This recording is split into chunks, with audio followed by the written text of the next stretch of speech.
دا دکاندار ته پیسې نه درکړي چې د کچالو پوچوي؟ نه دا پوستکی راکړي. پوستکی دا 2 بوجې کچالو دې په خاطر پوچوي چې تاسو د خالي پوستکی پاتې شي. بیا د پلار څه کار کوي؟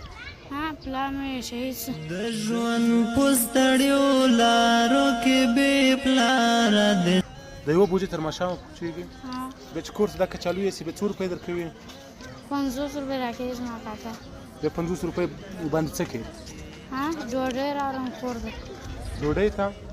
په کور کې څو نفره یې؟ 2 خور لرم، یو دا ورور دی، یو مور مې. ژوند څنګه تېرېږي؟ زهیر تېرېږي. ژوند ته دې څه امیدونه دي چې کله ځوان شې څه شی وکړې؟ مکتب وایم. مکتب وایې؟ نور؟